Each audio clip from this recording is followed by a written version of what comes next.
할렐루야, 주님을 찬양합니다. 킹덤 빌더저 전두석 목사입니다. 2005년 8월에 임한 정결케 하는 불세례 경험을 기록한 6개월간의 일지 가운데 오늘은 진동을 동반한 불과 핏줄 속으로 들어간 불에 대해서 말씀을 나누기를 원합니다. 2006년 1월 28일 미국 예언사역팀을 통해 다음에 예언의 말씀이 주어졌다. 신발을 벗고 앉으라. 비밀의 장소를 준비해 놓으셨다. 사역 안 하는 것에 대해 미안한 감정 가지지 마라. 지금은 하나님의 무릎에 앉아 안식하는 때이다. 지도자의 위치다. 개척자다. 다른 동료보다 더 앞으로 나아가기를 원한다. 하나님께서 그만 바라보도록 긴 원통 안에 두셨다.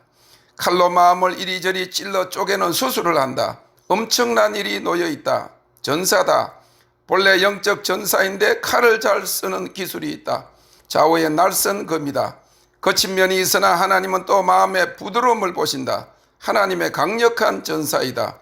칼을 써서 사람들의 마음을 도려낸다.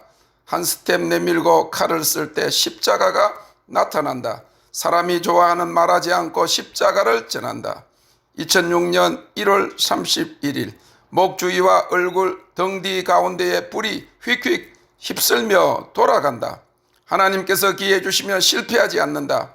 아시아인에게 부흥이 일어나 캘리포니아에서 밴쿠버로 올라가고 미국에 새로운 일을 행한다고 하신다. 몸에 불이 있다. 혈액 속에 불이 돌아다닌다. 타는 불이 이제는 뼛속에 들어가 있다. 오른쪽 이마 및 눈 주위가 불로 인해 아프다. 그러나 지나친 염려와 생각이 깨끗해지고 계속 기쁨이 넘쳐난다. 2월 1일부터 3일 다음의 포지션과 장소를 위해 금식하라 하셨다. 2월 5일 주일 아침이다. 무슨 일인지 모르지만 신경질을 내고 소리를 질렀다. 저녁에 누우니 등이 뜨겁다. 가슴과 상체가 뜨겁다. 보통 때보다 뜨거움이 더 심하여 심장이 타고 오그라드는 것 같음을 느낀다. 신경질 낸 것과 전체를 회개하였다. 진동이 1시간 이상 계속되고 하루 종일 양쪽 앞 팔꿈치와 등이 뜨겁다. 입시 날 것 같다. 사모함과 갈망함이 증가된다. 2월 6일 양쪽 앞 팔뚝지와 가슴이 뜨겁다. 어제 저녁부터 몸에 기름 부으심이 점점 심해지고 있다. 찬양을 들으면서 목 뒤가 따끔따끔하고 가슴이 뜨거워진다. 기도하고 싶은 생각이 난다. 낮에도 몸이 뜨거워지고 무거워지면 일을 다 그만두고 기도해야 한다. 오후부터 진동과 뜨거움이 심해져 저녁에는 누웠는데 등 전체와 가슴과 팔뚝지가 상당히 뜨겁다. 이전보다 가슴이 더 오그라지는 것 같다. 뜨거워 눈물이 다 난다. 불이 핏줄 속으로 들어가다.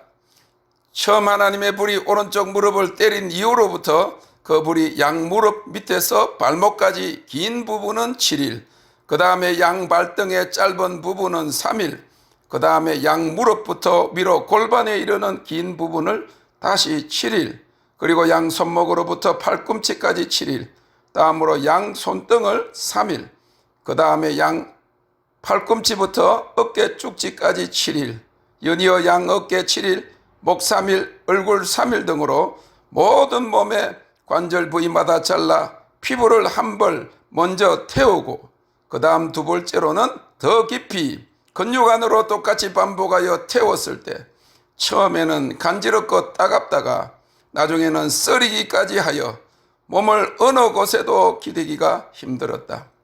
그 당시는 몰랐지만 결국 제물과 번제물을 제단에 올릴 때 그냥 통째로 올리는 것이 아니라 관절 마디마다 끊어 올리는 것 같이 몸의 부위를 끊어 불로 태우신 것이다. 20년 전 한국에 있을 그 시절에는 교회마다 매달 헌신 예배를 드렸다. 헌신이라는 말은 몸을 드린다는 의미이다. 그때 자주 인용하고 설교했던 구절이 로마서 12장 1절에서 2절이었다. 그러므로 형제들아 내가 하나님의 모든 자비하심으로 너희를 권하노니 너희 몸을 하나님이 기뻐하시는 거룩한 산 제사로 드리라. 이는 너희의 드릴 영적 예배니라. 너희는 이 세대를 본받지 말고 오직 마음을 새롭게 함으로 변화를 받아 하나님의 선하시고 기뻐하시고 온전하신 뜻이 무엇인지 분별하도록 하라. 구약에 하나님께 드리는 제사는 번제 곧 화제였다. 양이나 염소 혹은 소를 잡아 내장을 빼고 깨끗이 씻고 관절 마디마디마다 끊어 번제단에 올려놓고 불에 태워 사르는 제사였다. 그런데 신약에 와서 우리의 몸을 거룩한 산 제사로 드리라는 것이다. 그것은 곧 마음을 새롭게 하고 변화를 받아 하나님의 기쁘신 뜻을 준행하는 삶의 제사를 요구하신 것이다. 다시 말하면 거룩한 행실로 하나님의 기쁘시게 하는 삶을 사는 생활의 제사, 곧 영적 예배를 원하신 것이다. 그러기 위해서는 우리의 죄된 옛 생각과 습관과 행위의 육체가 태워지고 살라짐을 통해 오직 심령으로 새로워지고 깨끗하게 된 영에 속한 사람으로 변화되어 하나님을 기쁘시게 하고 그의 뜻을 행하여야만 하는 것이다. 그 태우는 하나님의 불이 피부와 근육을 두 번째 마디마디마다 태운 지도 2달 반쯤 지난 어느 날 갑자기 그 뜨거운 불이 이번에는 핏줄 속으로 들어감을 느끼게 되었다. 그러지 않아도 근육 안으로 불이 들어간 이후부터 따가워 견디기 힘든 차에 그 불이 핏줄 속으로 사정없이 밤낮으로 돌아다니기 시작하자 낮에는 그런 대로 견딜 수 있었지만 밤에는 너무 뜨거워 도무지 잠을 자기 힘들 정도로 안팎이 뜨겁고 그 불이 몸속을 휘저 돌아다님으로 인해 머리도 어지럽고 정신을 차리기 힘들 지경이 되었다. 보통 성인의 핏줄의 길이를 동맥, 정맥, 모세, 혈관 등을 하나로 이으면 12만 킬로미터가 된다고 하는데 이는 지구를 3바퀴 도는 길이라고 한다. 그런데 이 피가 혈관을 따라 몸을 한 번 도는데 46초밖에 걸리지 않는다는 것이다. 그 핏줄 속에 하나님의 불이 들어가 밤낮으로 돌아다니는데 실제로 그것이 휙휙 빠르게 돌아다니는 것을 느끼는 동시에 피부와 근육에도 불이 있으니 밤에는 그야말로 불 속에 들어가 있는 것 같은 뜨거움에 몸이 오그라지는 것 같았다. 밤마다 거실에 소파에 새우처럼 등만 대고 다리를 오므리고 팔을 무릎에 올린 채로 그날로부터 3개월 반 동안을 영문도 모른 채 그 뜨거운 불을 겪고 있을 수밖에 없었다. 그러던 어느 날 소규모 미국 예언 컨퍼런스에 참석하였다. 갑자기 강의를 하고 있던 여강사에게 예언의 영이 임하여 50여 명 참가자 중에 제일 뒷줄에 앉아있던 알지도 못하는 나를 향해서 다발초처럼 예언을 쏟아내는데 그 당시 내가 경험하고 있던 그 하나님의 불과 연관된 말을 하는 것이었다. 그것은 몸에 아주 작은 세포가 형성이 되는 데까지는 많은 시간이 걸리는 것처럼 보이지만 일단 그 세포가 조직이 되기만 하면 그것이 순식간에 온몸에 퍼질 것이다. 그리스도의 몸 전체에 퍼질 것이다. 이러한 부흥이 일어나면 마귀가 자기의 영역이 침범당할 것을 알고 지금 지옥이 들끓고 있다. 핵폭발과 같은 것이다 하는 예언이었다. 그렇다 하나님의 정결하게 하는 불이 핏줄을 통해 내 몸의 구석구석 세포 마디마디에 미치지 않고는 어떤 방법으로도 내 생각과 내 마음이 깨끗해지고 정결해지고 거룩해질 수 없는 것이다. 그렇다면 이 핏줄 속에 들어가 세포 하나하나에게 미치는 불은 결국 정결의 불인 것이다. 나의 삶을 거룩한 산제사로 드리게 하기 위해 태우는 거룩의 불이었던 것이다. 그 의미를 알고 나니 한결 그 불을 잘 견뎌낼 수 있게 되었으며 그 뜨거움이 결국은 하나님의 나를 향한 특별한 사랑이었음을 새삼 깨닫게 되었다. 그것은 말로만이 아니라 진정으로 왕같은 제사장이요 거룩한 나라로 삼기 위함임을 알게 되었기 때문이다. 베드로전서 2장 9절 오직 너희는 택하신 족속이요 왕같은 제사장이요 거룩한 나라요 그의 소유된 백성이니 이는 너희를 어두운 데서 불러내어 그의 기이한 빛에 들어가게 하신 자의 아름다운 덕을 선전하게 하려 하심이라. 다른 말로 하면 신분적으로 거룩한 백성이라고 칭함을 받던 단계에서 이제 행위적으로 거룩한 삶을 살도록 가능하게 하는 것이 이 세포까지 미치는 핏줄 속에 들어간 하나님의 정결케 하는 불이라는 것이다. 그리고 그것은 오래전 불같은 성령을 받았지만 죄된 생각과 죄성을 이기지 못했던 공고한 삶과 이제는 결별하고 이제는 정말 보배롭고 정결한 주님의 신부로서의 조건인 흠없고 점없는 순결한 아름다움을 소유케 하기 위함이었던 것이다. 베드로서 3장 14절 그러므로 사랑하는 자들아 너희가 이것을 바라보나니 주 앞에서 점도 없고 흠도 없이 평강 가운데서 나타나기를 힘쓰라. 에베소서 5장 27절 자기 앞에 영광스러운 교회로 세우사 티나 주름 잡힌 것이나 이런 것들이 없이 거룩하고 흠이 없게 하려 하심이니라.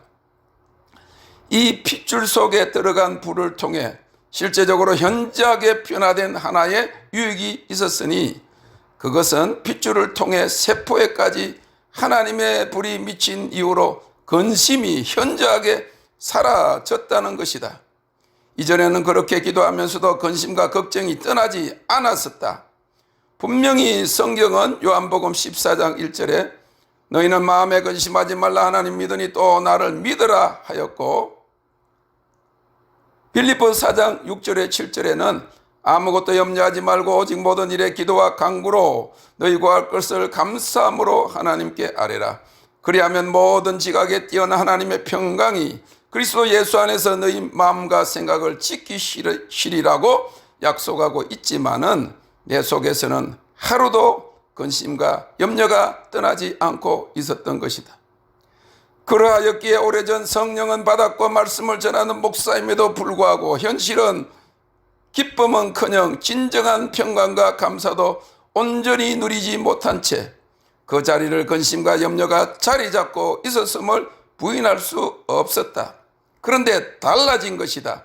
하나님의 불이 위에서부터 내 골수에 임하였기 때문이다. 예레미야애가 1장 12절 13절에 예레미야 선지자가 자신을 비롯하여 세상의 모든 사람들이 다 근심을 갖고 있다고 말하면서 하나님께서 위에서부터 골수에 불을 보내셔서 그 근심을 이기게 하셨다고 하였다. 무릇 지나가는 자여 너희에게는 관계가 없는가? 내게 임한 근심 같은 근심이 있는가 볼지어다. 여호와께서 진노하신 날에 나를 괴롭게 하신 것이로다. 위에서부터 나의 골수에 불을 보내어 이기게 하시고. 골수는 뼈의 안쪽 공간에 위치한 유연한 조직이다. 또한 골수는 성인의 대부분의 혈액을 만들어내는 조혈기관이다. 핏줄 속에 임한 불이 나중에 뼈에 머물게 되었으니 결국 골수에 불이 임한 것이다. 그리고 그 피는 두뇌 세포에까지 미쳐 생각까지 조절하는 셈이다. 그 내의 생각 속에 근심이 가득하였는데 정결케 하는 불이 뇌에까지 임하니 결국 근심이 사라진 것이다. 핏줄 속에 임한 불, 그 불이 나의 몸 세포 구석구석까지 미쳐서 그때는 뜨거워 힘들었지만 세 가지 큰 유익을 얻게 되었다. 첫째는 모든 질병의 요소들까지 태워 치료하신 것이다. 그로부터 10년이 지난 후에 한국에서 종합검진을 받았는데 나이는 더 들었음에도 불구하고 모든 장기가 깨끗하고 건강하다는 것이다. 둘째는 실제로 그토록 오랫동안 힘들어했던 근심이 사라졌다는 것이다. 평강은 기본이요 감사와 참 기쁨을 발견하며 살게 되었다. 셋째로 그동안의 신분적인 변화에서 이제 행위적인 정결함과 거룩함을 추구하며 살게 되었다는 것이다. 이것들이 핏줄 속에 들어간 불을 견디게 되므로 얻은 실제적인 유익들이다. 그리고 핏줄을 통과해야 결국 뼈 속에 그 불이 머물 수 있다. 피부에 심지어는 근육에까지 불이 임해도 그것이 사라질 수 있다. 그러나 뼈에 머물면 그것은 몸과 하나이기 때문에 떠나지 않는다. 죽어 피부와 살과 근육은 없어져도 뼈는 남는다. 핏줄을 통해 뼈 속에 머문 하나님의 불, 그것은 곧 하나님의 능력이다. 죽은 엘리사의 뼈에 시체가 닿자 죽은 자가 살아났다. 할렐루야. 땡큐 롯.